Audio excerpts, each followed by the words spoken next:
اور یہ جو دنیا کے اندر کہا جاتا ہے کہ موسیقی جو ہے روح کی غذا ہے، تو واقعہ یہ ہے کہ عام موسیقی جو دنیا میں ہو رہی ہے، اور بد نصیب جو اس وقت کا دور ہے، یہ پاپ میوزک جو ہے، یہ تو سوائے انسان کے جو سفلی جذبات ہیں ان کو حرکت میں لانے کے اس کا کوئی کام نہیں۔ پرانے زمانے کے لیے ایک موسیقی ایک ہوتی تھی جو سنجیدہ ہوتی تھی، اس میں یقیناً یہ ہے ایک بڑا فرق میں آپ کو بتاتا ہوں۔ پچھلے زمانے کی موسیقی سن کر آدمی کا یہ سر جو ہے یہ وجد میں آتا تھا،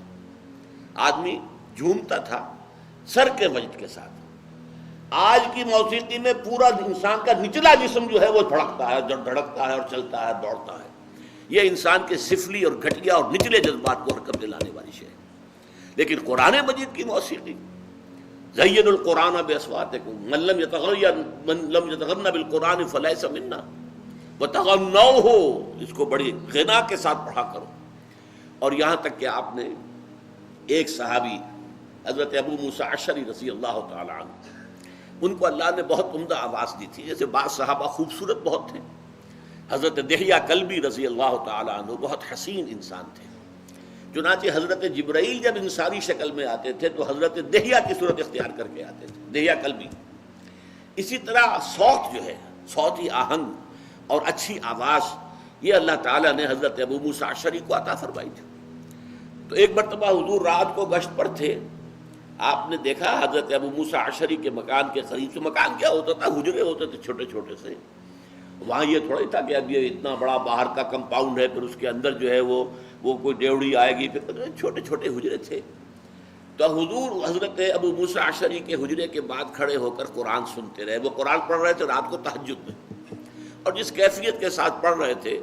تو حضور کافی دیر تک کھڑے ہو کر سنتے رہے۔ پھر اگلی صبح فجر میں جب ملاقات ہوئی تو حضور نے تحسین فرمائی، یا ابا موسیٰ انک قد اوتیت مزمارا من مزامیر آل داود، اے ابو موسیٰ اشعری، آپ کو تو اللہ نے آل داود کے سازوں میں سے ایک ساز عطا کیا ہے۔ حضرت داؤد علیہ السلام کو اللہ تعالیٰ نے لحن داؤدی مشہور ہے،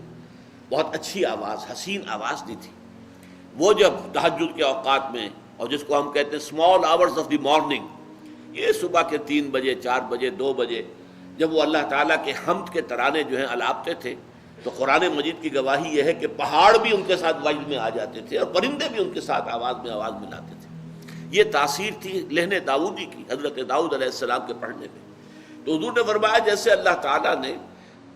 حضرت داؤد کے گلے میں ایک ساز رکھ دیا تھا، وہ ساز کوئی باہر کا ساز نہیں ہے،